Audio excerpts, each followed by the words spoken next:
Alright, सो पिछले lesson में हम लोग ने सीखा एनिमेटिंग विद की फ्रेम्स। इस लेसन में हम लोग बात करने वाले हैं टेक्स्ट एनिमेशन के बारे में। तो पिछले लेसन में हमने कुछ इस तरीके का एनिमेशन जो है वो क्रिएट किया था, और अगर आपको याद होगा हमने एक टेक्स्ट भी ऐड किया हुआ था बैकग्राउंड में, तो उसे हम ऑन कर देते हैं। इस बटन को यूज़ करके आप लेयर्स की जो विजिबिलिटी है उसको ऑन और ऑफ कर सकते हो।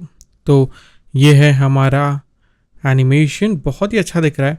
तो चलिए हम टेक्स्ट को भी एक अच्छा सा एनिमेशन दे देते हैं ताकि हमारा जो पूरा सीन है वो 0 से स्टार्ट हो। तो अभी के लिए मैं सिर्फ टेक्स्ट को विजिबल रखूँगा, और वो करने के लिए मुझे बाकी सारी चीज़ों को हाइड करने की ज़रूरत नहीं है। अगर मैं इस बटन पे क्लिक करूँ जो कि ये सोलो बटन, तो सिर्फ और सिर्फ हमारा जो टेक्स्ट है वो विजिबल होगा। तो अब टेक्स्ट को एनिमेट करने के बहुत सारे अलग अलग मेथड्स हैं। सबसे बेसिक मेथड है उसकी ट्रांसफॉर्म प्रॉपर्टीज़ को एनिमेट करना। तो यहाँ पर मिल जाता है हमें ओपेसिटी, रोटेशन, पोजीशन। तो अगर मुझे एक बेसिक एनिमेशन देना हो तो वो भी मैं बहुत इजीली क्रिएट कर सकता हूँ। मैं चलिए जाता हूँ 1 सेकेंड पे, जो टाइम इंडिकेटर है सो 1 सेकेंड पे लेके जाऊँगा। एक की फ्रेम ऐड कर दूंगा पोजीशन और ओपेसिटी में, फिर जाएंगे पीछे 0 पर। पोजीशन को मैं ले लूँगा थोड़ा सा नीचे, और ओपेसिटी को कर दूंगा 0 पे। तो अगर मैं इसे प्ले करूँ तो हमें मिल जाता है ये बहुत ही सिंपल सा एक एनिमेशन, राइट। बट हमें और थोड़ा इंटरेस्टिंग सा एनिमेशन बनाना है। हम अब थोड़ा एक लेवल ऊपर आ चुके हैं, समझ चुके हैं आफ्टर इफेक्ट्स को बेसिकली। तो एनिमेशन बनाने के लिए यहाँ पर एक छोटा सा बटन है जिसका नाम है एनिमेट करके। तो इस पर मैं क्लिक करूँ तो हमें बहुत सारे अलग अलग प्रॉपर्टीज़ मिल जाता है। अब यहाँ पर भी आप बोलोगे यहाँ पर भी है पोजीशन, स्केल, स्क्यू, रोटेशन, ये सब है। तो इसमें फ़र्क क्या है? तो मान लीजिए मैं एक पोजीशन ऐड करता हूँ, ठीक है, और फिर इसी के साथ मैं इस ऐड बटन पे क्लिक करके और एक प्रॉपर्टी ऐड करता हूँ ओपेसिटी की। अब मैं इस पोजीशन को नीचे लेके जाऊँगा और ओपेसिटी को मैं सेट कर देता हूँ 0 पे। बट यहाँ पर हमें और एक ऑप्शन मिल जाता है रेंज सिलेक्टर करके, ठीक है। तो अब अगर मैं इसे स्टार्ट, एंड और ऑफसेट 3 प्रॉपर्टीज़ है, तो अगर मैं स्टार्ट को एनिमेट करूँ तो इस तरीके से एक एक अल्फ़ाबेट जो है वो एनिमेट हो रहा है। और वो एनिमेट कहाँ से हो रहा है? जो हमने पोजीशन यहाँ पर सेट किया है उससे रीड करके। तो मान लीजिए मैं इसे सेट कर देता हूँ 150 पे। फिर मैं जाऊँगा स्टार्ट पर, इसे मैं सेट कर दूंगा 0 पे, क्रिएट करूँगा एक की फ्रेम, जाएंगे 1 सेकेंड पे, और फिर मैं इसे कर दूंगा 100 पर। तो अब हमें मिल जाता है ये बहुत ही अच्छा सा एक एनिमेशन। अब यहाँ पर हमारे पास और भी कुछ चीज़ें हैं, जैसे मैं इसे ऑफसेट कर सकता हूँ, ठीक है। अगर मैं चाहूँ तो इसकी एनिमेशन का जो वे है वो चेंज कर सकता हूँ, बट यूजुअली मैं इसे 0 पे ही रखता हूँ। और अगर मैं जाऊँ एडवांस प्रॉपर्टीज़ में, तो अब हमें यहाँ पर एक ऑप्शन मिलता है रैंडमाइज ऑर्डर का। तो अभी हर एक अल्फ़ाबेट एक के बाद एक के बाद एक लाइन में आ रहा है। अगर मैं इसे ऑन कर दूँ तो ये जो अल्फ़ाबेट्स है ये रैंडमली ऊपर आएंगे, जो कि हमारे एनिमेशन को थोड़ा और कॉम्प्लेक्स बना देता है। बट चलिए इसे और थोड़ा सा इंटरेस्टिंग बनाता है। तो उसे करने के लिए मैं यहाँ पर जाऊँगा और की फ्रेम्स निकाल दूंगा। तो अगर मैं इस पर फिर से क्लिक करूँ तो सारे की फ्रेम्स निकल जाएंगे। स्टार्ट प्रॉपर्टी को सेट कर दूंगा 0 पे, और ऑफसेट यूज़ करके हम एनिमेशन करेंगे। तो इसे मैं सेट कर दूंगा -100 पर, लेके जाऊँगा टाइम इंडिकेटर को एकदम स्टार्ट पे, और क्रिएट करूँगा एक की फ्रेम, जाएंगे 1 सेकेंड पर, और इसे मैं सेट कर दूंगा +100 पर, ठीक है। और फिर यहाँ पर हमें एक ऑप्शन मिलता है शेप का, इसे मैं चेंज कर दूंगा स्क्वायर से रैंप अप पर। तो अब अगर इसे मैं प्रीव्यू करूँ तो हमें ये बहुत ही इंटरेस्टिंग सा एक एनिमेशन जो है वो देखने मिल रहा है, राइट। तो अब जो ईज लो है उसे मैं सेट कर दूंगा 100 पर, और ईज हाई को मैं सेट कर दूंगा अराउंड 20% पर।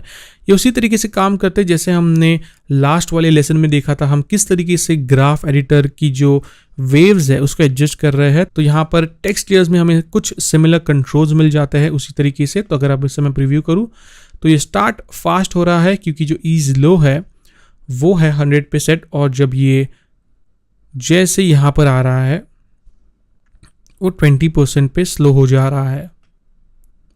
तो अब जो हमारा एनिमेशन है वो और ज़्यादा स्मूथ लग रहा है। तो जैसा कि हमने जब एनिमेट पे क्लिक किया, यहाँ पर एनिमेटर 1 बन गया। तो एनिमेटर 1 के अंदर, तो अगर मैं इस पर फिर से क्लिक करूँगा तो एनिमेटर 2 बन जाएगा। तो फॉर एग्जांपल अगर मैं रोटेशन ऐड कर दूँ तो एनिमेटर 2 बन जाएगा। बट मैं चाहता हूँ कि मैं एनिमेटर 1 के अंदर ही कुछ और प्रॉपर्टीज़ ऐड करूँ, जैसे कि हमने पोजीशन और ओपेसिटी ऐड की है।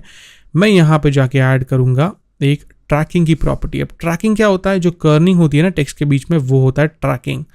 तो अगर मैं इसे बढ़ा दूँ इस तरीके से, तो बिना की फ्रेम्स को छेड़े ही मैंने ये बहुत ही इंटरेस्टिंग सा एनिमेशन बना लिया है। तो अभी के लिए मैं क्या करता हूँ, उसे 0 पे सेट करता हूँ, और जो टेक्स्ट का पैराग्राफ अलाइनमेंट है वो लेफ्ट पे है, तो इसे मैं सेंटर कर देता हूँ और फिर से इसे अलाइन टू सेंटर कर देता हूँ, और फिर इसे बढ़ा दूंगा कुछ ऐसे, और फिर हमें मिल जाता है ये बहुत ही कूल सा एक एनिमेशन। अगर मैं चाहूँ तो इसे माइनस में भी लेके जा सकता हूँ कुछ ऐसे, जिससे हमें इस तरीके का एनिमेशन मिल जाता है। तो माइनस बहुत ज़्यादा हो गया एक्चुअली, कुछ यहाँ पे लेके जाता है ऐसे।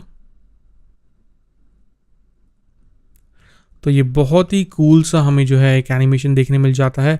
अगर मैं चाहूँ तो रैंडमाइज ऑर्डर को एक बार ऑफ करके देख लेते हैं कि कैसा लुक हमें देखने मिलता है। And I think this looks better.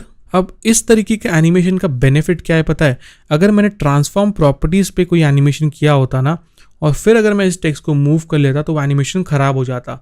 But क्योंकि हमने एनिमेटर यूज़ करके इसको एनिमेट किया है, मैं इसे जहाँ भी मूव करूँ, इसकी साइज़ अगर मैं चेंज कर दूँ कुछ ऐसे, कहाँ पे भी मूव कर दूँ, यहाँ पर मूव कर दूँ, तो एनिमेशन वैसा का वैसा ही रहेगा, चेंजेस नहीं होंगे उसमें, which is the best part.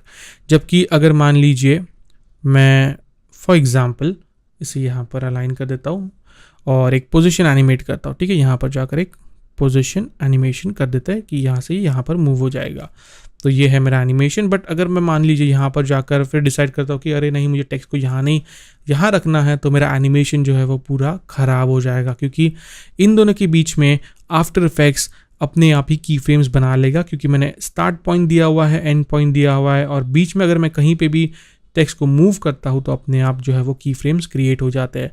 तो जब कभी भी आप टेक्स्ट को एनिमेट करते हो, ट्राई करो कि एनिमेटर यूज़ करके ही उसे एनिमेट करो, क्योंकि उससे आपको इफ़ेक्ट्स भी बहुत सारे मिल जाएंगे, कंट्रोल्स भी बहुत सारे मिल जाएंगे, और बहुत ज़्यादा फ्लेक्सिबिलिटी रहेगी यूज़ करने में। तो इसे मैं प्रॉपर्ली यहाँ पर बड़ा कर देता हूँ और यहाँ पर अलाइन कर देता हूँ।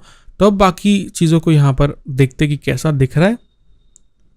तो यहाँ पर है हमारा टेक्स्ट एनिमेशन, और यहाँ पर है हमारा मैग्नीफाइंग ग्लास का एनिमेशन एज वेल। तो अगर इसे प्रीव्यू करें तो एक बहुत ही अच्छा सा एक एनिमेशन हमने यहाँ पर क्रिएट कर लिया है।